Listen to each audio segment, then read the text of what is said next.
கலங்கின நேரங்களில் கை தூக்கி எடுப்பவரே, கண்ணீரின் பள்ளத்தாக்கில் என்னோடு இருப்பவரே. கலங்கின நேரங்களில் கை தூக்கி எடுப்பவரே, கண்ணீரின் பள்ளத்தாக்கில் என்னோடு இருப்பவரே. உறவுகள் மறந்தாலும் நீர் என்னை மறப்பதில்லை, காலங்கள் மாறினாலும் நீர் மட்டும் மாறவில்லை. உறவுகள் மறந்தாலும் நீர் என்னை மறப்பதில்லை, காலங்கள் மாறினாலும் நீர் மட்டும் மாறவில்லை. நீங்கதான்ப்பா எங்க நம்பிக்கை, உண்மையன்றி வேறு துணை இல்லை. நீங்கதான்ப்பா என் நம்பிக்கை, உண்மையன்றி வேறு துணை இல்லை. இந்த கால வேளையில கர்த்தரை ஆராதிக்க வந்திருக்கிற உங்கள் யாவருக்கும் ஆண்டவரும் இரட்சகருமாயிருக்கிற இயேசு கிறிஸ்துவின் வல்லமை உள்ள நாமத்தில அன்பான வாழ்த்துக்களை தெரிவித்துக் கொள்ளுகிறேன். இன்றைக்கு என்னுடைய செய்தியின் தலைப்பு என்னவென்றால் சாபம். Praise the Lord. சாபம் என்ற தலைப்பில உங்களோடு கூட கர்த்தருடைய வார்த்தையை பகிர்ந்து கொள்ள விரும்புகிறேன்.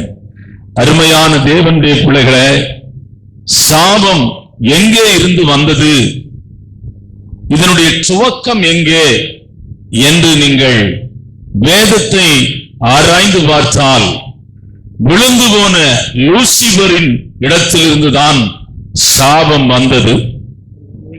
முதல் மனிதனாகிய ஆதாம் ஏவாள், Praise the Lord, அந்த ஏதேன் தோட்டத்தில் தேவன் ஆசீர்வாதத்தையும் சாபத்தையும் கர்த்தர் வைத்திருந்தார். ஆசீர்வாதத்தை உள்ளே இவர்கள் ஆதாமும் ஏவாளும் இருக்கும் வரையிலும் அவர்கள் கர்த்தருடைய பிரசன்னத்தை உணர்ந்தார்கள், கர்த்தருடைய சத்தத்தை கேட்டார்கள். ஆண்டவர் தான் அந்த சபையின் போதகராயிருந்தார். ரெண்டு பேர் தான் முதல் சபையின் விசுவாசிகளாயிருந்தார்கள். இவர்களோடு கூட பேசும்படியாய், இவர்களோடு கூட இடைபடும்படியாய் தேவனாய கர்த்தர் பரலோகத்திலிருந்து பூமிக்கு வந்து போய் கொண்டிருந்தார். ஒரு நாளில் ஆண்டவர் எப்போதும் வருகிற இடத்துல வந்து பார்த்தபோது ரெண்டு விசுவாசிகளும் காணும். Praise the Lord. அன்றைக்கு அவருடைய செய்தி என்னவென்றால், ஆதாமே ஆதாமே எங்கே இருக்கிறாய்? அதான் அன்னைக்குள்ள செய்தி, அவருடைய செய்தி. அவன் அங்கிருந்து சொல்றான், நான் வஸ்திரம் இல்லாது இருக்கிறதுனால அங்க வர முடியாதுங்கிறான். அங்க உள்ள சிச்சுவேஷனை பார்த்தது போது ஆண்டவர், இவர்கள் விழுந்து போனார்கள், இவர்கள் பாவம் செய்தார்கள், கீழ்ப்படியாமல் போனார்கள். அவர்களுக்கு உள்ள பைபிள் என்ன தெரியுமா? புசிக்க கூடாது, அதான் பைபிள். அதை சம்பந்தமாய் தான் தேவன் பிரசங்கித்திருப்பார் என்று நான் நினைக்கிறேன். ஏனென்றால் வேதம் என்ன சொல்லுகிறது? கீழ்ப்படியாத மனிதன் மேல் சாபம் வருகிறது என்று எழுதப்பட்டிருக்கிறது. சாபம் வருவதற்கு அநேக காரணம் உண்டு. அதிலே ஒன்று கீழ்ப்படியாமை. Praise the Lord. கீழ்ப்படியாமை பெரிய சாபத்தை நமக்கு மேல் கொண்டு வரும். சாபம் வருவதற்கு அருமையான அவர்கள் மூலமாய் முழு தேசத்திற்கும் சாபம் வந்தது. மனிதன் உண்டாக்கப்பட்ட மனிதனுக்கு மரணம் இல்லை, வியாதி இல்லை, துக்கம் இல்லை, கலக்கம் இல்லை, போராட்டம் இல்லை, வறுமை இல்லை. அருமையான அவனை தேவன் தன்னுடைய சாயலாய் உண்டாக்கினார். ஆனால் அவன் கீழ்ப்படியாமை என்னும் பாவத்துல தள்ளப்பட்டதுனால, கீழ்ப்படியாமை என்னும் பாவத்தை அவன் செய்ததுனால அருமையான தேவ பிரசன்னத்தை விட்டு வெளியே போய்விட்டான். தேவனுடைய சத்தத்தை விட்டு வெளியே போய்விட்டான். தேவன் உருவாக்கின அந்த சபையிலே அவன் இல்லை. ஆண்டவர், அருமையான தேவனுடைய பிள்ளைகளே, ஆண்டவர் பேதுருவை பார்த்து சொன்னார், இந்த கல்லின் மேலில் சபையை கட்டுவேன், பாதாளத்தின் வாசல்கள் மேற்கொள்ளுவதில்லை. பேதுரு இந்த வார்த்தை கொடுத்த தேவன் முதல் சபையிலே அவரே போதகராயிருந்தார், அவரே அருமையான பிரசங்கியாராயிருந்தார். ஆராதனை அவரேதான் ஆராதனை நடத்த வேண்டும். நான் நினைக்கிறேன் ஒருவேளை தேவ தூதர்கள் வந்து ஆராதனை நடத்துவார்கள் என்று நான் நினைக்கிறேன். ஆனாலும் லூசிபர் விழுந்ததுனால அந்த இடத்தை மற்றவர்களுக்கு அவர் கொடுத்திருக்க மாட்டார் என்று நான் நினைக்கிறேன். தேவனுடைய பிள்ளைகளை அன்றையில இருந்து இன்றைக்கு வரையிலும் சாபம் மனிதனை பின்தொடர்ந்து வருகிறது. நீங்கள் சாபத்திற்கு சில வசனங்களை உங்களோடு கூட நான் பகிர்ந்து கொள்ள விரும்புகிறேன். செய்தி வசனம் இது அல்ல. சாபத்திற்கு வாசிக்கலாம். உபாகம புஸ்தகம் 13ஆம் அதிகாரம் 17ஆம் வசனத்தை வாசிக்கலாம். சபிக்கப்பட்ட பொருளில் ஒன்றும் உன் கையில் இருக்க வேண்டாம். நான் இன்று உனக்கு கற்பிக்கிற உன் தேவனாகிய கர்த்தரின் கற்பனைகளை எல்லாம் நீ கைக்கொண்டு. அருமையான கர்த்தருடைய பிள்ளையை ஆண்டவர் மறுபடியும் மனிதனை சந்தித்து உபாகமத்திலே சொல்லுகிற ஒரு வார்த்தை, என் வார்த்தைக்கு நீ கீழ்ப்படிந்தால், என் வார்த்தையை நீ ஏற்றுக்கொண்டால், என் வார்த்தையிலே நீ நடந்தால், என் வார்த்தையை நீ அங்கீகரித்தால் உனக்கு வருகிற ஆசீர்வாதங்கள், உனக்கு வருகிற, நீங்கள் வார்த்தையை விட்டு தேவனுடைய வார்த்தைக்கு கீழ்ப்படியாமல் எதிர்த்து நின்றால் சாபங்கள் வரும். நீங்க உபாகமத்தை வீட்டுல போய் படிச்சுங்க. அடுத்தது வாசிக்கலாம். எரேமியா தீர்க்கதரிசன புத்தகம் ஒரு சில வசனம் நிறைய இருக்குது. 48ஆம் அதிகாரம் 10ஆம் வசனம். எரேமியா 48:10. கர்த்தருடைய வேலையை அசதியாய் செய்கிறவன், கர்த்தருடைய வேலையை அசதியாய் செய்கிறவன் சபிக்கப்பட்டவன். ஒரு வேலை கர்த்தர் நமக்கு கொடுத்திருக்கிறார். அதை நம்ம அசதியாய் யாராவது ஒருத்தர் சொல்ல முடியுமா? கேயாசி என்ன பண்ணான்? தேவனுடைய ஊழியத்தை அசதியாய் தான் செய்யலாம். நகமான இடத்துல காசு வாங்கினா குஷ்டரோகியா மாறிட்டான். ஊழியம் செய்து குஷ்டரோகியா மாறிட்டான். அதுவும் அவன் கிரேட் ப்ராப்பர்ட்டி. எலியாவும் எலிசாவும் இஸ்ரவேலை அசைச்சவங்க. ஊழியத்தை அவங்க கூட ஊழியத்தில் இருந்தான். Praise the Lord. இயேசுநாதர் கூட ஊழியத்தில் இருந்தவன் நாண்டு கொண்டு செத்து போகிறான். அசதியாய் செய்தார். நீ கர்த்தர் உங்களுக்கு கொடுத்த ஒரு வேலையை நீங்கள் ஒரு காலம் அசதியாய் செய்யாதிருங்கள். அருமையான கர்த்தருடைய பிள்ளைகளை, நீங்கள் தேவன் உங்களுக்கு கொடுத்த வேலையை எல்லா நாளும் நீங்கள் செய்ய முடியாது.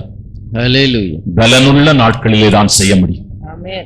பலனற்ற நாட்களிலே நீங்கள் சின்ன வேலையோ பெரிய வேலையோ, நீங்கள் ஒன்று மாத்திரம் அறிந்து கொள்ள வேண்டும், இது கர்த்தருடைய வேலை. ஆமென். இது கர்த்தருடைய காரியம். இது கர்த்தருடைய வேலை. நான் இத்தனை வருஷ காலமாய் பிரைஸ் தி லார்ட், நீங்கள் என்னை பார்க்கிறீர்கள். என்னை ரொம்ப பார்க்கிறது அருண் பிரதர் தான். என்னோடு கூட இருக்கிறவர் அவரு தான்.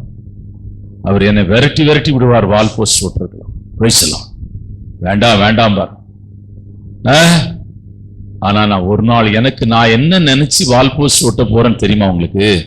எங்க ஊர்ல பூமேடேன்னு ஒரு ஆள் இருந்தார். ஏன்னா நார்வேலில இருந்து ஒருத்தர் இங்க இருக்கிறார், நம்ம சபையில விசுவாசியா. அவருக்கு தெரியும். அவருக்கு தெரியாது கன்னியாகுமரி டிஸ்ட்ரிக்ட்ல யாரும் கிடையாது. அவ்வளவு சொத்தையும் வித்து அவரே வால் போஸ்ட் ஓட்டுவார். நான் பார்த்திருக்கேன். அவர்கள் ஜெயிக்க மாட்டாரு, ஆனா மெஜாரிட்டி வாக்கு கிடைக்கும். எலெக்ஷன்ல அவர் ஜெயிக்க மாட்டாரு, ஏன்னா யாருக்கும் ₹1 கொடுக்க மாட்டாரு. அவர்கிட்ட இல்ல. அவரே பசக்காட்சி ஒரு சைக்கிள்ல தொங்க போட்டு பேசுவார். சரி, அதையும் பார்த்தேன். மேடையில பேசுறத நான் போய் கேட்டுக்கிறேன். பயங்கர கூட்டம் வரும். அவர் பேசணும், சிரிக்க அதவங்க அவர் கூட்டத்தில் போனா சிரிச்சிருவாங்க.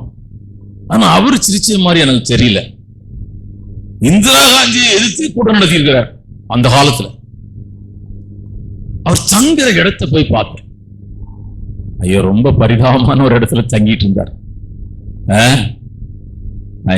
நான் நினைச்சேன், இயேசு மாத்திரம் இவர் தெரிஞ்சிருந்தா இந்த ஊரே அவர் கலக்கிருப்பார். அருமையான அதை எனக்கு நான் மறக்கவே மாட்டேன். நம்ம இம்மட்டு முயற்சி வந்தவர் இயேசு கிறிஸ்துதான். இம்மட்டு நமக்கு நன்மை செய்தவர் இயேசு கிறிஸ்துதான். இம்மட்டு நம்மை கனப்படுத்தினவர் இயேசு கிறிஸ்துதான். ஆமென், ஆமென். Praise the Lord. நீங்கள் சாபங்கள் உடைக்கப்படும். இங்கே நீங்கள் பார்க்கிறீர்கள், சாபம் தொடர்ந்து நீங்க அங்க உள்ள பாத்தீங்கன்னா பாவமும் கீழ்ப்படியாமையும் தான். இன்னொரு வசனத்தை கூட வாசிக்கலாம். யோவான் எழுதின சுவிசேஷம் 12ஆம் அதிகாரம் 14ஆம் வசனத்தை வாசிக்கலாம். அல்லாமலும் சீயோன் குமாரத்தியே பயப்படாது. இயேசு கிறிஸ்துவை நீங்கள் யோவான் 7:49 வாசிக்கலாம். சீக்கிரமாய் ரோமர் 12:14 வாசிக்கலாம். வேதத்தை அறியாதவர்களாகிய இந்த ஜனங்கள் சபிக்கப்பட்டவர்கள். வேதத்தை அறியாதவர்களாகிய இவர்கள் சபிக்கப்பட்டவர்கள். இன்னொரு வசனம் புதிய ஏற்பாட்டில் இருக்குது. கர்த்தராகிய இயேசு கிறிஸ்துவை விசுவாசிக்காதவன் யார்? சபிக்கப்பட்டவன். Glory to God. அருமையான கர்த்தருடைய பிள்ளையே, மனுக்குலத்திற்கு கீழ்ப்படியாமையினாலே பூமி தோன்றின முதல் இன்றைக்கு வரையிலும் மனிதன் மரணத்தை சந்திக்க வேண்டியிருக்கிறது, வியாதிகளை சந்திக்க வேண்டியிருக்கிறது, வறுமையை சந்திக்க வேண்டியிருக்கிறது, போராட்டத்தை சந்திக்க வேண்டியிருக்கிறது. துக்கம் நிறைந்தவனாய், வேதனை நிறைந்தவனாய், கலக்கம் நிறைந்தவனாய், அருமையான சிந்தையிலே பலவிதமான நினைவுகள், அருமையான நினைவிலே போராட்டம் உள்ளவனாய் அவன் நாட்களை கழிக்கிறான். இந்த காலவேளை அப்படிப்பட்ட நிலையிலே இந்த கூடாரத்துக்குள்ளே, இந்த ஆலயத்திற்குள்ளே நீ வந்திருப்பாயானால் உன்னுடைய சாபங்கள் இந்த நாளிலே ஆசீர்வாதமாக மாற்றப்படும். ஹல்லேலூயா. இயேசு நம்முடைய சாபங்களை ஏற்றுக்கொண்டார். Praise the Lord. மனிதன் சாபத்திலிருந்து தன்னை விடுதலையாக்கும்படியாய் தான் தெய்வத்தை உண்டு பண்ணினான். அவங்களுக்கு தெரியாது இயேசு யாருன்னு தெரியாது. மலைக்கு போறாங்க, நதிகளை நோக்கி போகிறாங்க, மனுஷனை நோக்கி போறாங்க. மனுஷன் அங்க போனா இங்க இது நடக்கும், அங்க போனா அது ஆகும் சொல்லி மனுஷனை தேடி போகிற ஒரு கூட்டம் இருக்கிறார்.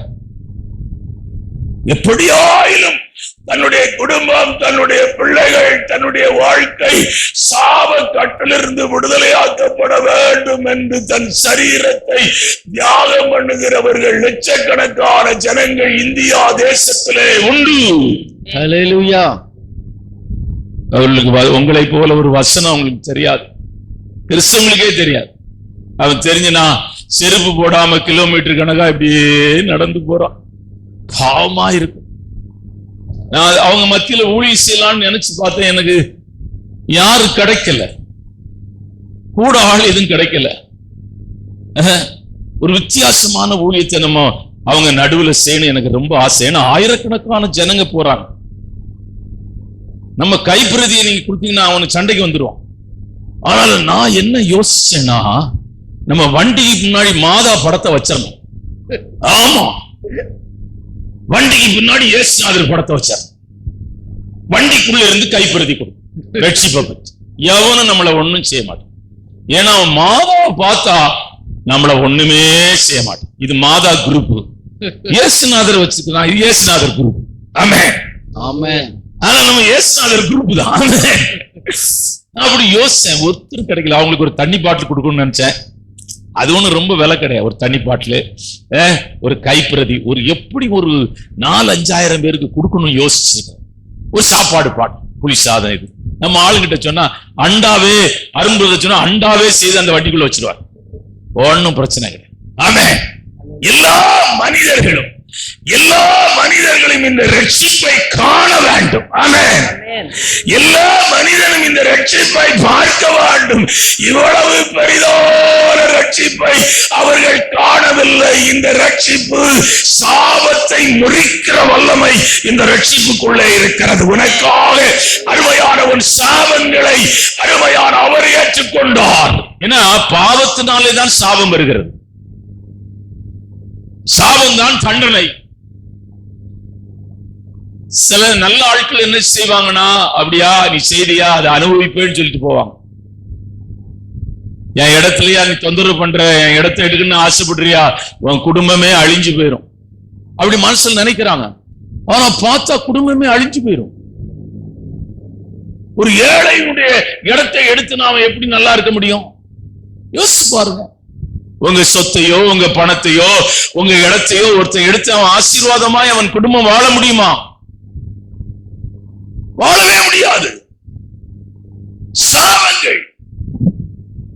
வேத புத்தகத்திலே யாபேஸ், இந்த சாபத்துக்கு நிறைய வசனம் இருக்கு, அதை நான் கொண்டு வரல. யாபேஸ் தாய் அவனை துக்கத்தோடு கூட பெற்றாள், அவன் மேல் சாபம் இருந்தது. அவன் இஸ்ரவேலின் தேவனிடத்திலே போய் கண்ணீரோடு கூட செபித்தான், ஆண்டவரே என் மேல் இருக்கிற சாபத்தை எடுத்து போடும் என்று சொன்னான். வேதம் சொல்லுகிறது, கர்த்தர் அவன் மேல் இருக்கிற சாபத்தை எடுத்து போட்டு அவனை ஆசீர்வதித்தார். இன்றைக்கும் இஸ்ரவேலிலே ஒரு பட்டணத்துக்கு பேர் யாபேசின் பட்டணம் என்று இன்றைக்கு வரையிலும் இருக்கிறது. அந்நாள் கர்த்தருடைய சமூகத்திலே போய் அழுதான், என் மேல் சாபம் இருக்கிறது, என் மேல் சாபம் இருக்கிறது. அவள் ஏலி சொல்லுகிறான், இஸ்ரவேலின் தேவனிடத்திலே நீ கேட்ட விண்ணப்பத்தின்படி அவர் உனக்கு செய்வாராக, நீ சமாதானத்தோடு கூட போ. ஹல்லேலூயா. நீ ஆராதிக்கிற தேவன் யார் தெரியுமாயா? உன் வாழ்க்கையின், உன் குடும்பத்தின், உன் பிள்ளைகள் மேல் இருக்கிற சாபங்கள் எல்லாம் முறிந்து போகும். ஆண்டவர் உங்கள் கண்ணீரை மறக்கவில்லை, உங்கள் துக்கத்தை மறக்கவில்லை. பல இரவுகள் தூங்க முடியாதபடி படுக்கையிலே புரண்டு புரண்டு இருந்ததை கர்த்தர் மறக்கவில்லை. உன் ஜெபம் கேட்கப்பட்டிருக்கிறது, உன் விண்ணப்பத்திற்கு பதில் வரும், உன் விண்ணப்பத்திற்கு பதில் வரும். தேவனாகிய கர்த்தர் சொல்லுகிறதை நான் உனக்கு சொல்லுகிறேன், உன் விண்ணப்பத்திற்கு பதில் வரும். உன் கண்ணீர் மறக்கப்படவில்லை, தேவன் அதை தன் துருக்கியிலே வைத்திருக்கிறார். அருமையான உன் சாபங்கள் உடைந்து போகும், உன் குடும்பத்தின் மேல் இருக்கிற சாபங்கள் உடைந்து போகும், உன் மேல் இருக்கிற சாப கட்டுகள் உடைந்து போகும். அல்லேலூயா. அவன் சொல்லுகிறான், இஸ்ரவேலின் தேவனை நோக்கி, நீர் என்னை ஆசீர்வதித்தாலே ஒழிய உம்மை விடமாட்டேன். ஆண்டவர் அருமையான எத்தனாயிருந்த யாக்கோப்பை தேவன் ஆசீர்வதித்தார், அவனை தேவன் இஸ்ரவேலுக்கு தகப்பனாக மாற்றினார். ஆமென். ஹல்லேலூயா. இனி செய்திக்கு போகலாம். வெளிப்படுத்தின புத்தகம் 22ஆம் அதிகாரம் 3ஆம் வசனம்.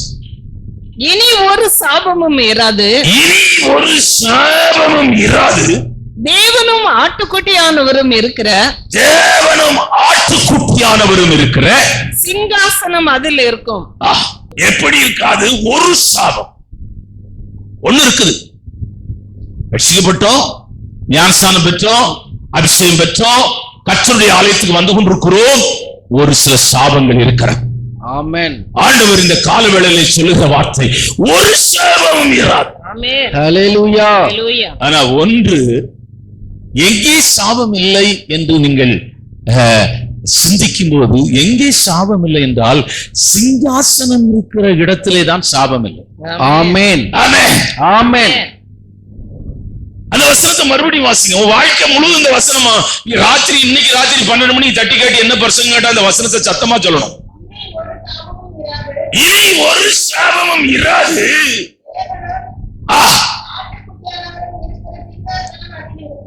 அங்கே சாபம் இராததற்கு காரணம், அங்கே ஆட்டுக்குட்டியானவர் இருக்கிறார், ஆட்டுக்குட்டியானவருடைய சிங்காசனம் இருக்கிறது. ஆமென். ஆட்டுக்குட்டியுடைய சிங்காசனம், ஆவிக்குரிய சிங்காசனம் எது தெரியுமா? தேவனுடைய அருமையான பிரசன்னம் தேவனுடைய சிங்காசனமாய் இருக்கிறது.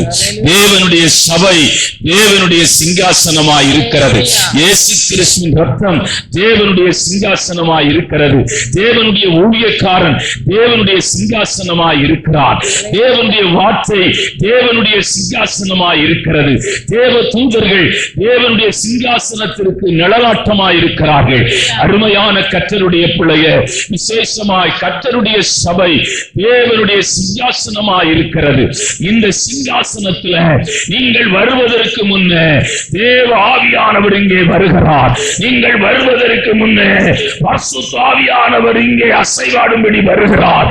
நீங்கள் வருவதற்கு முன்னே தேவன் இங்கே வருகிறார். அருமையான 2 3 பேர் என் நாமத்தினாலே எங்கே கூடுவீர்களோ அங்கே நான் வருவேன் என்று வாக்கு பண்ணி இருக்கிறார். ஹல்லேலூயா. ஆமென். நான் சாபத்திலே நடந்திருக்கிறேன், சாபத்திலே படுத்திருக்கிறேன், சாபத்திலே தங்கி இருக்கிறேன். ஒரு நாள் 2 நாள் அல்ல, பல வருஷங்கள்.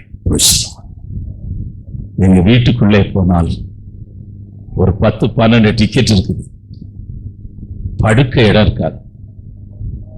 சாக்குல படுக்கிறதுக்கு இடம் கிடைக்காது. சாக்கு எல்லாம் கிழிஞ்ச சாக்காரு. சாப்பாடு 7 பேர் அப்படி உட்கார்ந்துருப்பாங்க. முதல் எங்க அண்ணனுக்கு தான் கொஞ்சம் நிறைய கிடைக்கும், எனக்கெல்லாம் கொஞ்சம் கொஞ்சம் தான். நான் தனியா இருக்கும்போது எங்க அம்மாட்ட கேட்டுக்கிறேன், நீ எங்களை பெத்தையா பெக்கலையா சொல்லு. அவனுக்கு மட்டும் ஜாஸ்தியா போட்ட, மீன் துண்டெல்லாம் பெருசா போட்டா, எனக்கு மீன் துண்டே வரல. அப்படி கேட்பேன். கடைசியா அவங்க கண்ணுல இருந்து கண்ணீர் வரும். நான் கேட்பேன், நீ என்னமா சாப்பிட்ட? அவன் சொல்லுவாங்க, நான் கஞ்சி தண்ணி தான் குடிச்சேன், எனக்கு சோறு கிடைக்கலம்மா. சாபத்தை பற்றி நான் பேசினா நீங்களாம் அழுதுவீங்க. நான் அதிலே நடந்து வந்திருக்கிறேன், ஆனால் ஆசீர்வாதத்திலும் நடந்து வந்திருக்கிறேன். இயேசு என்னை சந்திக்காமல் போயிருந்தால், இயேசு என்னை விடுதலையாக்காமல் போயிருந்தால், இயேசுவை நான் பார்க்காமல் இருந்தால், இன்றைக்கு வரையிலும் நான் சாபத்திலே தான் இருப்பேன். ஹல்லேலூயா. இன்றைக்கு வரையிலும் சாபத்திலே தான் இருப்பேன், இருளிலே தான் இருப்பேன், இருளிலே தான் நான் கட்டப்பட்டிருப்பேன். இயேசு கிறிஸ்து உன் பாவத்தின் தண்டனையை கல்வாரி சிலுவையிலே ஏற்றுக்கொண்டார். ஏசாயா வாழ்ந்த காலம் அருமையான கிமுலே வாழ்ந்தவன். கிபி 1ஆம் நூற்றாண்டிலே அடிக்கப்படுகிற இயேசுவை அவன் தரிசனத்திலே காண்கிறான். அவன் சொல்லுகிறான், ஏசாயா 53ஆம் அதிகாரத்திலே சொல்லுகிறான், நம்முடைய பாடுகளுக்காக அவர் அடிக்கப்பட்டார். அந்த ஒரே ஒரு வசனத்தை வாசிக்கலாம்.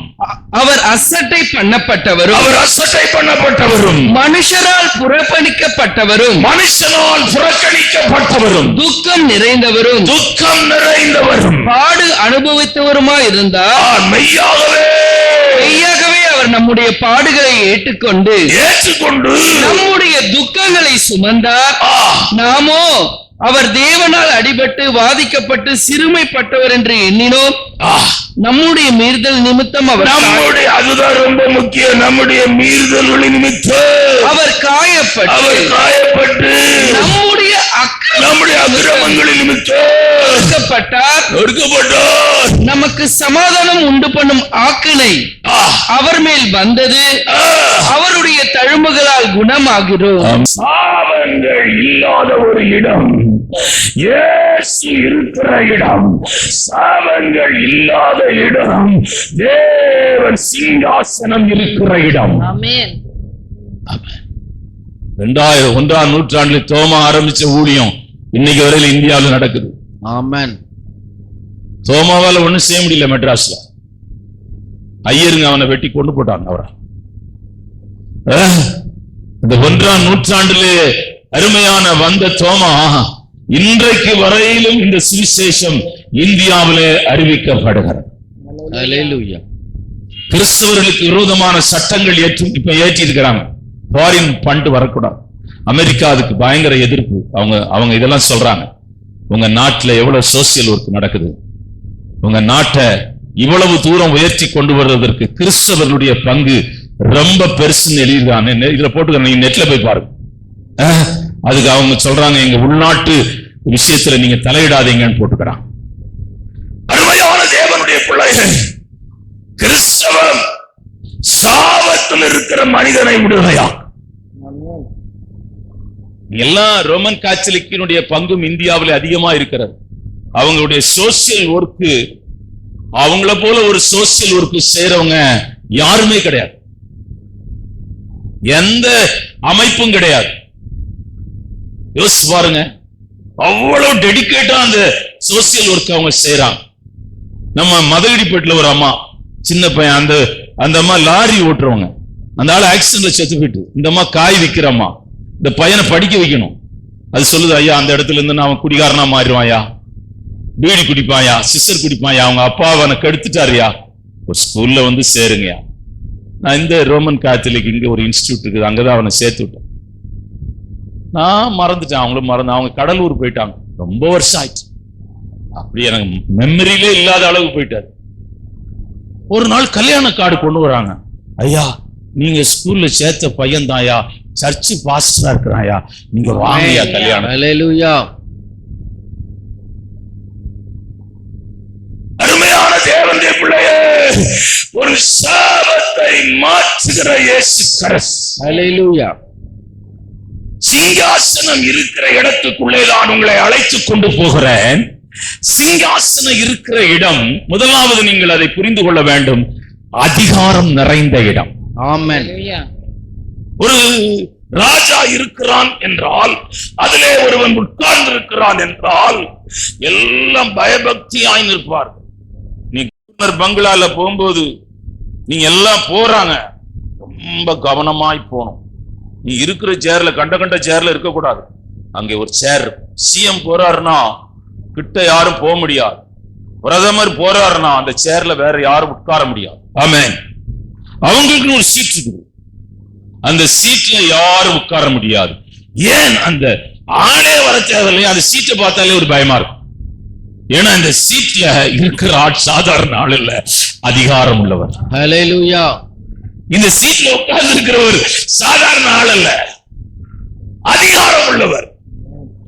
இந்த சீட்ல இப்ப நாம் சொல்லுகிற சிங்காசனத்திலே வீற்றிருக்கிறவர் யார் என்றால், அருமையான ஆட்டுக்குட்டியானவர், நம்முடைய சர்வ வல்லமை உள்ள ஆண்டவராய் இயேசு கிறிஸ்து உட்கார்ந்திருக்கிற சிங்காசனம். அது எப்படிப்பட்டது என்றால், தேவ ஜனத்தை ஆளுகை செய்கிற சிங்காசனம். ஹல்லேலூயா.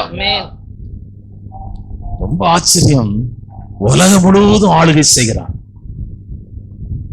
அப்படி செய்ய முடியுமா? நீங்க உலகத்துல அவர் 3 வருஷம் தான் ஊழியம் செய்தார். அது இஸ்ரவேலை விட்டு அவர் வெளியே வரல, இஸ்ரவேலை விட்டு அவர் வெளியே வரல. ஆனா இன்னைக்கு உலகம் முழுவதும் ஆட்சி செய்கிறார். ஆமென். ஹல்லேலூயா. உலகம் முழுவதும். ஆகவே நீங்கள் அதிகாரம் உள்ள ஒருவருக்கு, அருமையான அதிகாரம் இருக்கிற ஒருவருக்கு நீங்கள் அவருடைய கிட்டே வர வேண்டும். இயேசு அதிகாரம் உள்ளவர். ஆமென். பரிசுத்த ஆவியானவர் அதிகாரம் உள்ளவர். அருமையான பாவத்தை குறித்து, நீதியை குறித்து, நியாய தீர்ப்பை குறித்து அதிகாரத்தோடு கூட கண்டித்து உணர்த்துகிறவர். தேவனுடைய ஊழியக்காரனும் அருமையான அதிகாரம் உள்ளவன். அவன் கண்டித்து உணர்த்த அவனுக்கு அதிகாரம் கொடுக்கப்பட்டிருக்கிறது. ஆத்துமாக்களின் மேல், சபைகளின் மேல், ஊழியம் செய்கிறவர்கள் மேல். நான் இங்க ஊழியம் செய்யறவங்க வருவாங்க, அவங்களெல்லாம் நான் ரொம்ப திட்டி பிரசங்கம் பண்ற நாளும் உண்டு. அவங்க அதை ஏற்றுக்கொள்வாங்க. ஆகவே வாசிக்கலாம். மத்திய எழுதின சுவிசேஷம் 7ஆம் அதிகாரம் 28ஆம் வசனம், மார்க்கு எழுதின சுவிசேஷம் 1ஆம் அதிகாரம் 22ஆம் வசனம், லூக்கா எழுதின சுவிசேஷம் 7ஆம் அதிகாரம் 8ஆம் வசனம். இயேசு இந்த வார்த்தைகளை சொல்லி முடித்தபோது அவர் வேத பாரகரை போல் போதியாமல் அதிகாரமுடையவராய் அவர்களுக்கு போதித்தார். அதிகாரம் உள்ளவராய் போதித்தார். அதிகாரம் உள்ளவராய் போதித்தார். வாசிக்கலாம் 2 கொரிந்தியரின் புத்தகம் 10ஆம் அதிகாரம் 8ஆம் வசனத்திலே அப்போஸ்தலனாகிய பவுல் சொல்லுகிற வார்த்தையை கேளுங்கள். மேலும் உங்களை நிர்மூலமாக்குவதற்கு அல்ல, உங்களை நிர்மூலமாக்குவதற்கு அல்ல, உங்களை ஊன்ற கட்டுகிறதற்கு, உங்களை ஊற கட்டுவதற்கு கர்த்தர் எங்களுக்கு கொடுத்த அதிகாரத்தை குறித்து, கர்த்தர் எங்களுக்கு கொடுத்த அதிகாரத்தை குறித்து நான் இன்னும் சற்றே அதிகமாய் மேன்மை பாராட்டினாலும், நான் என்ன வேலை என்னன்னா, நீ இந்த வேத புஸ்தகம் சபையில இருக்கிற எல்லாவற்றையும் பச்சை பச்சையா எழுதியிருக்கு. பாவம் செய்ததை மறைச்சு எழுதல். ஆமென். இந்த வேதத்தில் இருக்கிற ஒரு மகா மேன்மை என்னவென்றால், மனிதன் செய்கிற பாவத்தையும் இதிலே வெளிப்படையா எழுதியிருக்கிறது. ஆமென். ஆமென். ஆகவே அதிகாரம், நீங்க சபை நீங்க ஆண்டவருக்கு பிரயோஜனம் உள்ள ஒரு பாத்திரமாய் மாற வேண்டும் என்றால் ஊழியக்காரருடைய அதிகாரத்தை கீழ்ப்படியவர். சுந்தரம் உங்களுக்கு தெரியும், அவர் ஒரு பெரிய ஊழியக்காரர், அடிக்கடி பேசுகிற ஒருவர். காலையில இந்த ரேஷன் கடையில இருக்கிற அரிசிய இட்லி போட்டார். அன்னைக்கு ஊழியம் செய்யறவங்க, அன்னைக்கு பைபிள் காலேஜில் இருக்கிறவங்களுக்கு எல்லாம் இட்லி ரேஷன் கடையில. அந்த இட்லியை தூக்கி எரிஞ்சாலும் அது உடையாது. கேக்கு மாதிரி சாப்பிட முடியாது, முறுக்கு மாதிரி தான் சாப்பிடணும். கடிச்சு கடிச்சு கடிச்சு தான் சாப்பிடும். அவள் கல்லு மாறு. காலையில இட்லி, சாம்பார், சட்னி. சமயக்காரன் யாருமே சாப்பிடலையா. சமயக்காரன் கேட்டுக்கிறாரு, ஏன் இன்னைக்கு காலையில ஐயா எல்லாரும் ஃபாஸ்டிங்ல இருக்கிறாங்களாயா, யாருமே இட்லி சாப்பிடலையா? அவர் உள்ள வந்தாராம். எல்லாம் என்ன ஆச்சு? யாரு காலைல சாப்பிடல? ஐயா நான் பாசிங்க. அப்ப நானும் பாசி, நீ பாசி. இன்னைக்கு பாசிங்கே கிடையாது, நீங்க சாப்பிடணும்னாராம். அந்த வேலைக்காரன் சொன்னான், ஐயா அது கல்லு மாறு. சரி, அதை நீ ரவையா கிண்டி கொடு. அப்புறம் ரவையா கிண்டி கொடுத்தாங்களாம். பாசிங் எல்லாம் போச்சுப்போம், எல்லாம் உட்கார்ந்து சாப்பிட்டுக்கிறாங்க. சொல்றாரு, அந்த ஊழியர் நடத்துறது ரொம்ப கஷ்டம். நீங்கள் அதிகாரத்துக்கு உட்பட்டிருக்க வேண்டும். ஆமென். ஆவியானவர் உங்களை, நீங்கள் ஒரு காரியத்தை செய்கிறீர்கள் என்று வைத்துக் கொள்வோம். ஒரு இடம் வாங்குறீங்க, ஒரு திருமணம் பண்றீங்க, வந்து ஒரு ஊழியக்காரன்ற ஆலோசனை கேட்டு ஒரே ஒரு மேரேஜை மாத்திரம் உங்களுக்கு சொல்றேன், ஏன்ட சொல்லல. அது ஒரு பாஸ்டருடைய பொண்ணு, அவர் எனக்கு நல்லா தெரியும். பாஸ்டருடைய பையன், அவன் பிஇ முடிச்சுக்கிறான், அவனையும் நல்லா தெரியும் எனக்கு. இந்த அம்மா சொல்லியிருக்குது, பாஸ்டர்கிட்ட போய் சொன்னா மேரேஜே நின்றுன்னு இருக்கு. அந்த ஆள்கிட்ட எனக்கு யாருமே சொல்லல. திடீர்னு பார்த்தா கல்யாண கார்டு கொடுக்குறாங்க. சரி, நம்ம போகாம இருக்க முடியாது, நம்ம சபை விசுவாசி, போய்தான் ஆகணும். நான் போனோன்னு என்ன மேடையில உட்கார வச்சு ஐயா பேசுவார், ஐயா ஜெபம் பண்ணுவார், எல்லாம் நான் எல்லாம் பண்ணேன். அதுக்கு பிறகு மாமனார் அழுதுட்டு வர்றாரு, ஐயா உங்ககிட்ட நான் சொல்லாம போயிட்டேன், கல்யாணத்துல பார்த்த பையன் தான் இதுவரையிலும் பார்க்கல, இந்த பொண்ணு என் பையனை கொண்டு போயிட்டு நான் செய்த தப்பு ஒண்ணு. அவரு இன்னொருத்தரும் பாஸ்டர், அவரும் சேர்ந்து சொல்றாரு, நான் தான் இந்த வழியா போனேன், அவரு என் கூட ஊழியத்தில் இருந்தவர், உங்களை பார்க்கல, அவங்க பார்க்க கூடாதுன்னு சொன்னான். ஆசீர்வாதமா இருக்க முடியாது,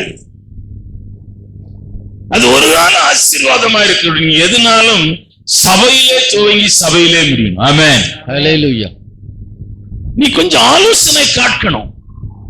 வெளி தோற்றத்தை பார்த்துறாதீங்க. பொண்ணு சிவப்பாதான் இருக்கும், பல்லு இருக்காது, அது ஒட்டு பல்லு வச்சிருக்கும், பிளாஸ்டிக் பல்லு.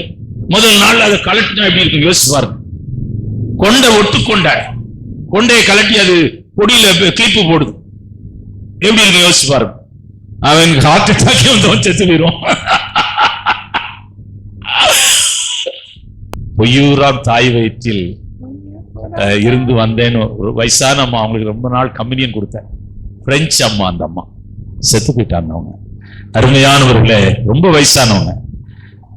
அதிகாரம் ரோமருக்கு எழுதின நிருபம் 9ஆம் அதிகாரம் 21ஆம் வசனம். மிதித்த ஒரே களிமண்ணாலே குயவன் ஒரு பாத்திரத்தை கனமான காரியத்துக்கும் ஒரு பாத்திரத்தை கனவீனமான காரியத்துக்கும் பண்ணுகிறதற்கு மண்ணின் மேல் அவனுக்கு அதிகாரம் இல்லையா?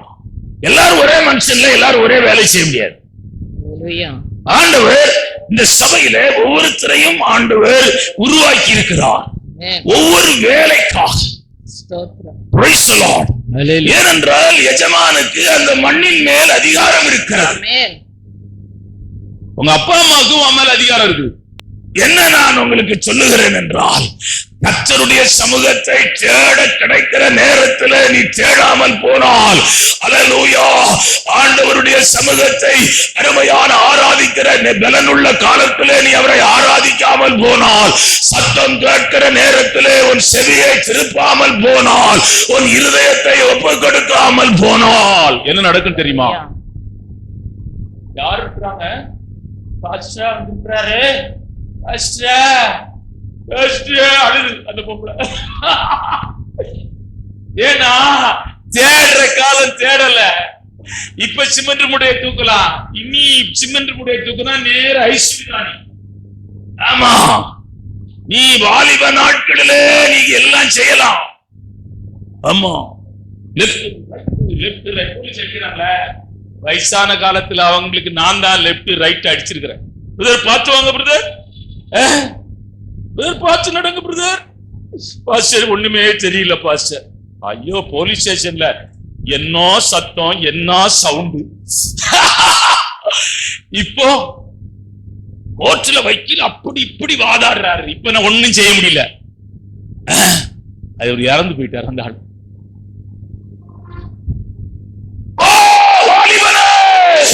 உன் நெஞ்சின் வழிகளிலும் உன் கண்ணீர் காட்சிகளிலும் நட.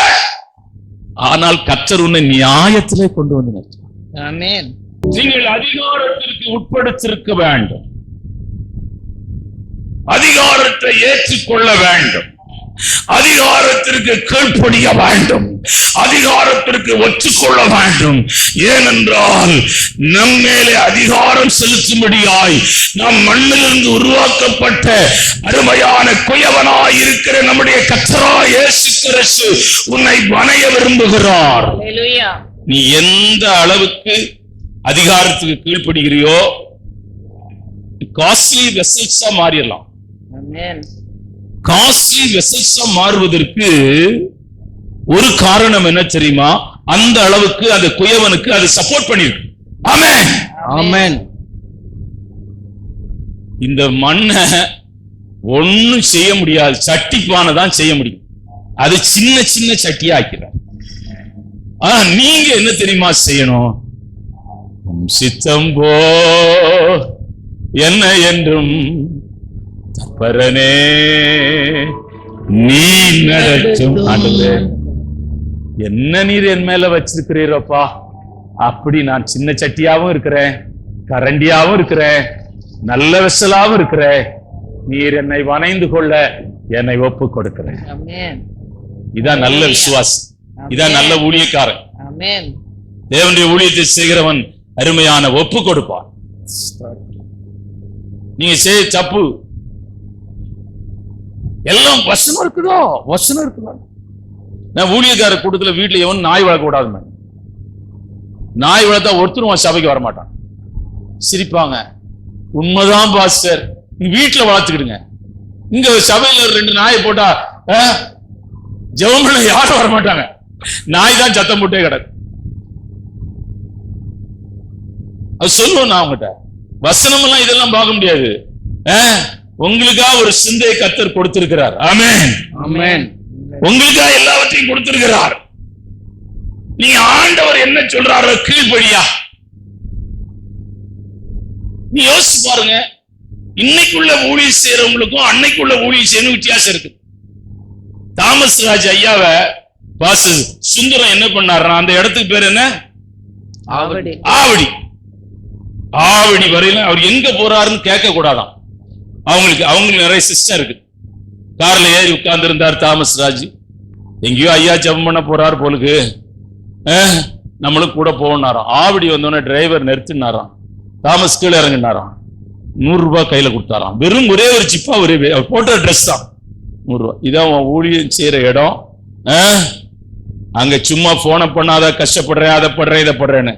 ஒன்னால விசுவாசத்துல இங்க இருந்து ஊழியம் செய்ய முடியும்னா செய், இல்லைன்னா அங்கேயே செத்து போனார். டக்குன்னு கதை உடைச்சானா போயிட்டே இருக்கான். அவர் சொல்றாரு, நான் 100 ரூபாய் ஓடி இப்படியே பார்த்துட்டு ரோட்ல நிக்கிறேன். இன்னைக்கு அவங்க கட்டடத்தை பாத்தீங்கன்னா, ஆமென், ஒரே ஒரு லேடி மாத்திரம் 250 கோடி கொடுத்திருக்கு. கிறிஸ்டியன் அல்ல, சென்னை பட்டணத்தில் இருக்கிற ஒரு பெரிய செல்வந்தருடைய மனைவி. கர்த்தர் தரிசனம் காமிச்சு கொடுத்தாரு. அவங்க சொன்னாங்க, என் பேர் சொல்லக்கூடாது, நான் இந்த சர்ச்சுக்கு இனிமேல் வரமாட்டேன், நான் கிறிஸ்டியன் கிடையாது, நான் இந்து, இயேசுநாதர் கொடுக்க சொன்னாரு, இந்த அவங்களுக்கு கொடுத்துட்டு போறேன். 2வது சர்ச்சு கட்டிருக்கிறாங்க. ஆண்டவர் நம்பி ஆண்டவருடைய சத்தத்திற்கு கீழ்ப்படி நீ நடந்து போனால் உன் ஓட்டம் ஜெயமாயிருக்கும், உன் விசுவாச ஓட்டம் மகிமையாயிருக்கும், உன் விசுவாச ஓட்டம் அருமையான நீ மரித்தும் பேசுகிற ஒரு விசுவாசியாயிருப்பாய். ஆமென். 2வது இடத்திற்கு உங்களை அழைத்துக் கொண்டு போகிறேன். நான் சீக்கிரம் முடிச்சிடறேன். 2வது, நம்முடைய தேவைகள் எல்லாம் சிங்காசனத்திலே இருக்கிறவராலே பூர்த்தியாக்கப்படும். நீ நல்லா புரிஞ்சுக்கங்க. சிங்காசனத்துல இப்ப நான் மனுஷனுக்கு என்ன தேவைன்னு நான் ஆராய்ச்சி பார்த்தா, ஒரு இடம் தேவை, ஒரு வீடு தேவை, ஒரு வேலை தேவை. பொதுவா ஒண்ணும் இல்லாம வந்தவங்க இந்த ஏன்னா சாட்சிக்கெல்லாம் இங்க நம்ம சபைக்கு லண்டன்ல இருந்து ஒருத்தர் சொல்ல வேண்டாம், இந்த இருக்கிறான் சங்கர், இந்த சிஸ்டர் கோமதி சிஸ்டர். இங்க எதுக்கு வந்தாங்கன்னா, பாஸ்ட கடன், பாஸ் நம்ம கடனா இருக்குது, கடன் வாங்க பாஸ் காசு தருவாருன்னு வந்தாங்க.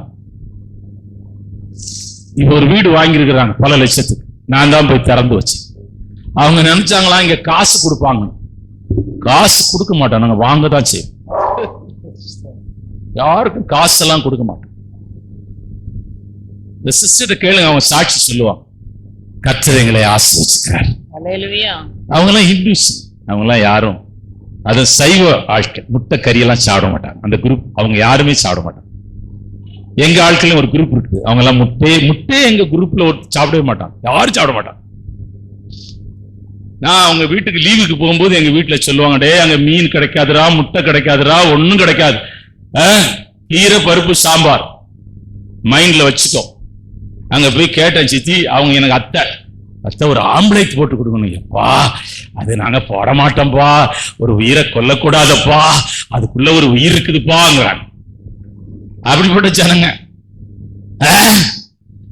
அருமையான ஆண்டவருடைய பிள்ளையே, நம்முடைய தேவைகள் எல்லாம் சந்திக்கப்படும். ஆண்டவர் கரிதான் கொடுக்கிறார். ஆமென். இவன் சாப்பிடல. அங்க எழுதப்பட்டு 1 ராஜாக்களின் புத்தகம் 17ஆம் அதிகாரம் 3-4 நீங்கள் வாசித்தால் அங்கே அருமையான தேசம் பஞ்சம் உண்டாயிருக்கிறது. ஒருவே நல்ல கறி, நல்ல பிரெட், கேரி சாற்றிலே உட்கார்ந்து நல்லா சாப்பிட்டுட்டு இருக்கிறான். ஆமென். வாசிக்கலாம். நீ இவ்விடத்தை விட்டு கீழ்த்திசையை நோக்கி போய் யோர்தானுக்கு நேராய் இருக்கிற கேரித் ஆற்றண்டையில் ஒளித்துக் கொண்டிரு. அங்கே அந்த ஆற்றின் தண்ணீரை குடிப்பாய். அங்கே உன்னை போஷிக்க காகங்களுக்கு கட்டளையிடுவேன் என்றார். காகங்கள் அவனுக்கு விடியற் காலத்தில் அப்பமும் இறைச்சியும் சாயங்காலத்தில் அப்பமும் இறைச்சியும் கொண்டு வந்தது. தாகத்திற்கு அந்த ஆற்றின் தண்ணீரை குடித்தான். கர்த்தர் என் மேய்ப்பராயிருக்கிறார். அல்லேலூயா. நான் சாட்சி அடைவேன். அவர் என்னை புல்லுள்ள இடங்களிலே வைத்து அமர்ந்த தண்ணீரண்டையிலே நடத்துகிற மகா பெரிய தெய்வமாயிருக்கிறார். அல்லேலூயா. ஆமென். மத்தேயுவின் சுவிசேஷம் 6ஆம் அதிகாரம் 32ஆம் வசனம், சங்கீதங்களின் புத்தகம் 23ஆம் சங்கீதம் 1ஆம் வசனம். இவைகள் எல்லாம் அஞ்ஞானிகள் நாடி தேடுகிறார்கள். இவைகள் எல்லாம் உங்களுக்கு வேண்டியவைகள் என்று உங்கள் பரமபிதா அறிந்திருக்கிறார். ஆண்டவர் உன்னை வெறுமையாய் விடமாட்டார். ஆமென். ஜனங்கள் மத்தியிலே, ஜாதிகள் மத்தியிலே நிந்தையை நீ ஏற்றுக்கொண்டாய். அல்லேலூயாக்கு போயிட்டாள். அல்லேலூயாக்கு. அப்படிதான் இந்த கிராமத்து ஜனங்க, இந்த வயசானதுங்க சொல்லுங்க ரோட்ல இருக்கு, அல்லேலூயாவா அல்லேலூயா. இப்ப என்ன சொல்றாங்க, அங்க உட்காந்து அம்மா டீ குடிக்க காசு கொடுமா, நீதான் அல்லேலூயாக்கு போயிட்டாங்கிற, வா டீ சோறெல்லாம் தரம் வான்னு கூப்பிடு. ஆண்டவர் நம்மை உயர்த்தி இருக்கிறார். அல்லேலூயாக்கு வந்து இங்க யாராவது கெட்டு போயிருக்கிறீங்களா? யாருமே கெட்டு போய். ஆமென். எங்க வீட்டுல எல்லாம் அப்படிதான் சொல்லிருக்கிறாங்க. வெளிநாட்டுல இருந்து பணம் கொடுக்குறாங்களோ. ஆமா, the heaven open door. ஆமென். அது ஃபாரின் கண்ட்ரி தானே நமக்கு. அவங்க எங்க வீட்டுல சொல்லுவாங்க, அவன் என்னோ காசு கொடுத்து ஏமாத்திட்டாங்க, பிரெயின் வாஷ் பண்ணிட்டாங்க, அதான் அவன் இப்படி கத்திட்டு கிடக்குறான். ஒரு நாள் கேட்டாங்க, நீ எப்படா இப்படி எல்லாம் வந்தேன்னு கேக்குறான். ஓ இயேசு நம்ம எல்லா தேவைகளையும் சந்திக்கிற மகா பெரிய தெய்வம். சிஸ்டர், நான் யாரையும் சொல்ல மாட்டேன். என்ன ஜவுளி கடையில கொண்டு போய் நிறுத்தினது, அங்க இன்னைக்கு பிரசங்கம் பண்ணேன், இங்க பேசக்கூடாதுன்னு நினைச்சேன், ஆனா வருது, நான் என்ன பண்ண முடியும்? சிஸ்டர் சொன்னாங்க, எங்க பாஸ்டருக்கு இந்த ஜவுளி கடையில எவ்வளவு விலை உயர்ந்த ட்ரெஸ் எடுத்து கொடுக்க முடியுமோ அவ்வளவு கொடுக்கணும். அம்மா சொல்றாங்க, வேண்டாம் வேண்டாம் சிஸ்டர், பாஸ்ட் இது எங்க பாஸ்ட் நம்முடைய ட்ரெஸ், நம்முடைய தேவைகள். நமக்கு கிறிஸ்துமஸும் கிடையாது, நியூ இயரும் கிடையாது. எல்லா நாளும் கிறிஸ்துமஸ் தான், எல்லா நாளும் ஒவ்வொரு நாளும் நியூ இயர் தான். ஆமென். ஆமென். அல்லேலூயா. ஆனா சபைன்னு ஒண்ணு வச்சிருக்கனால அதெல்லாம் நம்ம செய்யறோம். அருமையான கர்த்தருடைய பிள்ளையே, உன்னை உடுத்துவிக்கிற தேவன், உன்னை போஷிக்கிற தேவன், உன்னை தங்க வைத்திருக்கிற தேவன். அல்லேலூயா. ரோட்ல போய் பாருங்கய்யா, எவ்வளவு பேர் படுத்திருக்கிறாங்க. அதுதான் அவங்க இடம். சாக்கடைக்கு மேல படுத்திருக்கிறாங்க. எத்தனை கொசு அவங்க மேல இருக்கு. என்ன ஒரு கொசு கடிச்சானாலும் நான் தூங்க மாட்டேன் ராத்திரி. எனக்கு கால் கிட்ட பேட் கிடக்கும், டக்கு டக்கு டக்குன்னு 12 மணி கூட எடுத்து அடிப்பேன். கர்த்தர் நமக்கு நல்ல தூக்கத்தை தந்திருக்கிறார். நல்ல ட்ரெஸ் கொடுத்திருக்கிறார், சில நல்ல சம்பளத்தில் இருக்கிறீர்கள்.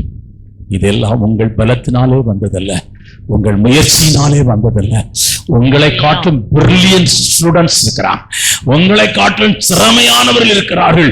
அவர்களுக்கு கிடைக்கவில்லை, உனக்கு கிடைத்திருக்கிறது என்றோ தெய்வ கிருபை. Hallelujah. ஆமென். ஆண்டவருடைய மகா பெரிய கிருபை.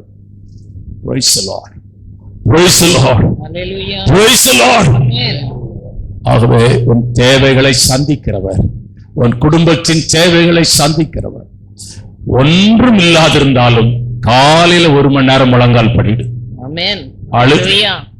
ஆண்டவரே, இவ்வளவு கடன் இருக்குதுயா, இவ்வளவு பிரச்சனை இருக்குதுயா, இவ்வளவு இருக்குதுயா, தெரியாம சிக்கிட்டப்பா, எனக்கு இறங்குமாப்பா, எனக்கு அற்புதம் செய்யப்பா. கொடுக்கிறவன் உள்ளத்திலே பேசும் ஆண்டவரே, என் பணம் என்னிடத்திலே வரட்டும். அழுது அழுது ஜெபம் பண்ணு. நான் சொல்றேன், அவன் வராட்டாலும் தேவதூதன் வருவாயா? Hallelujah. Amen. ஆமென். ஹல்லேலூயா. கர்த்தர் கிரியை செய்வார் ஐயா. ஸ்தோத்திரம். ஏவி ராஜனுக்கு மட்டும் கிரியை செய்கிறவர் அல்ல, உனக்கும் கிரியை செய்வார், Amen. உனக்கு அற்புதம் செய்வார். Hallelujah. இயேசு சிங்காசனத்திற்கு முன்னே வந்தவர்கள் சிங்காசனத்திலே உட்கார்ந்திருக்கிற ஆட்டுக்குட்டியானவருடைய பக்கத்திலே வந்த ஒருவனையும் அவர் போஷிக்காமல், உயர்த்தாமல், கனப்படுத்தாமல் விட்டுவிடுவதில்லை. ஹல்லேலூயா. ஆமென். Hallelujah. மூன்றாவது சிங்காசனத்திலே 3வது இடத்திற்கு போகிறேன். மகிமை உள்ள சிங்காசனம். Amen. Amen. The glory, glorious. அருமையான தேவனுடைய பிள்ளைகளே, அதுக்கு எத்தனை glory வேணாலும் போடலாம். வாசிக்கலாம். மத்தேயு எழுதின சுவிசேஷம் 25ஆம் அதிகாரம் 31ஆம் வசனம், சங்கீதங்களின் புத்தகம் 24ஆம் சங்கீதம் 10ஆம் வசனம். அன்றியும் மனுஷகுமாரன் தமது மகிமை புரிந்தவராய் சகல பரிசுத்த தூதர்களோடு கூட வரும்பொழுது தமது மகிமையுள்ள சிங்காசனம், மகிமை உள்ள சிங்காசனம். ஆங்கிலத்தில் எப்படி போட்டிருக்க எனக்கு தெரியல. மகிமை உள்ள சிங்காசனம். Hallelujah.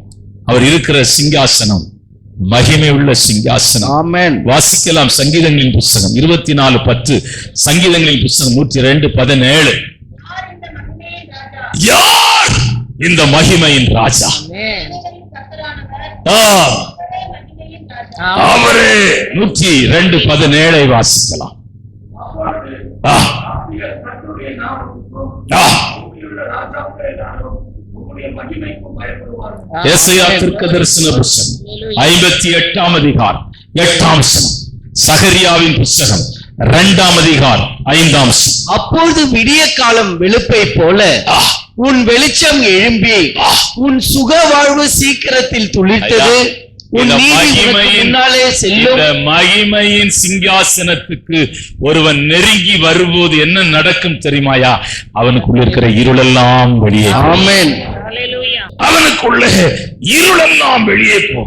ஏசாயா தீர்க்கதரிசன புத்தகம் 60ஆம் அதிகாரம் 1ஆம் வசனத்தை வாசித்து பாருங்கள். வாசிங்க. எழும்பி பிரகாசி, உன் ஒளி வந்தது, கர்த்தருடைய மகிமை உன்மேல் உதித்தது. யோசிச்சு பாருங்க பிரதர். டிஜே சினகரன் என்னால மறக்க முடியாத ஒரு ஊழியக்காரர். மேலெல்லாம் புண்ணு. அவர் சொல்றாரு, மேலெல்லாம் எனக்கு புண்ணா இருக்கும். படிச்சிருக்கிறாரு நிறைய, ஆனா வேலை கிடைக்கல. நிறைய இடத்துல ட்ரை பண்ணாரு, வேலை கிடைக்கல. ஒரு முடிவுக்கு வந்திருக்கிறாரு, நம் யாருக்கும் பிரயோஜனம் இல்லாத ஒரு மனுஷன், ஏன் நம்ம வாழணும்னு சொல்லி வீட்டு பக்கத்துல போற ட்ரெயின் தண்டவாளத்தை நோக்கி சாக போனவர் தான் டிஜிஎஸ் தினகரன். யோசிச்சு பாருங்க. அதை நான் யோசித்து பார்ப்பேன். அழுது கொண்டே போறார், துக்கத்தோடு போறார். மாமா வழியில என்னடா எங்கடா போறேன்னு கேட்டுக்கிறாரு. இல்ல, நான் சாக போறேன். அழுதுகிட்டே இருக்கிறத பார்த்து அவர் சொன்னார் இயேசுன்னு ஒருத்தர் இருக்கிறாரியா, அவரை நீ பற்றிக்கொள், அவர் உன்னை ஆசீர்வதிப்பார். Hallelujah. ராத்திரியெல்லாம் வந்து அழுதாராம். மாமா இப்படி சொன்னார். அவர் சொல்றாரு, ராத்திரியில இயேசுவை நான் பார்த்தேன், Hallelujah. அவர் எனக்கு தரிசனமானார், ஸ்தோத்திரம். நான் உன்னை ஆசீர்வதிப்பேன் என்று சொன்னார். ஓ, அருமையான அவரை போல ஒரு வல்லமையான சுவிசேஷர்கள் உலகத்திலே எழும்பினதில்லை. பில்லி கிராம் அடுத்த இடத்திலே அமெரிக்காவிலே அவரை வைத்திருக்கிறார். இந்தியா தேசத்திலே ஊழியம் செய்வது அவ்வளவு சுலபமான காரியம் அல்ல. இந்தியா தேசத்திலே விக்கிரக ஆராதனை நிறைந்த இந்த தேசத்திலே லட்சக்கணக்கான ஜனங்களுக்கு இயேசு ரட்சகர் என்று பிரசங்கித்திருக்கிறார். ஆமென், ஆமென், ஆமென்.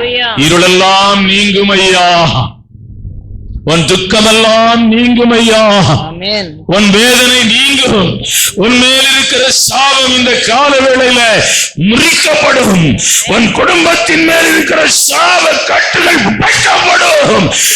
கால வேளையிலே நீதியின் சூரியனாயிருக்கிற இயேசு கிறிஸ்து உன்னை வெளிச்சமாய் மாற்றுவார்.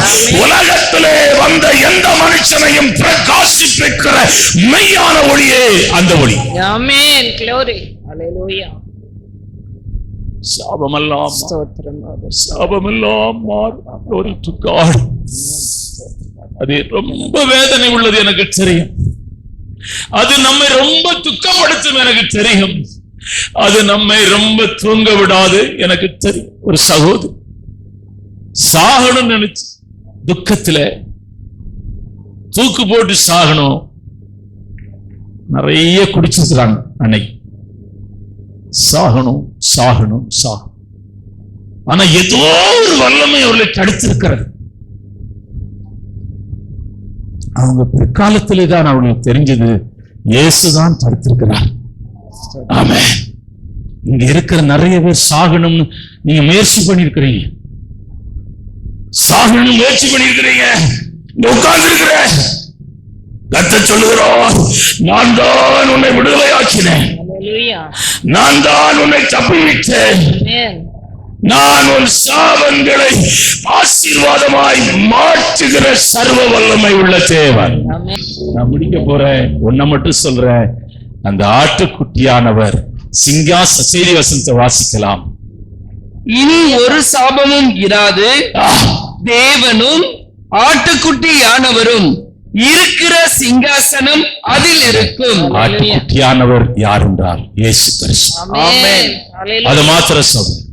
இயேசு என்னும் நாமத்திலே பேய் ஓடும். ஆமென். இயேசு என்னும் நாமத்திலே வியாதி சுகமா.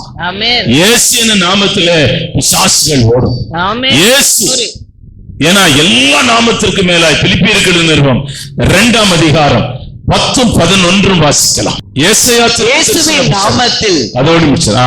இயேசுவின் நாமத்தில் வானோர் பூதலத்தோர் பூமியின் கீழானோருடைய முழங்கால் யாவும் முடங்கும் படிக்கும். பேய விரட்டுறதுக்கு ஏன் பேரை சொன்னா பேய் ஓடாது, அது என்ன விரட்டி விட்டுரும். ஏசுன்னு சொன்னா அதை நான் விரட்ட.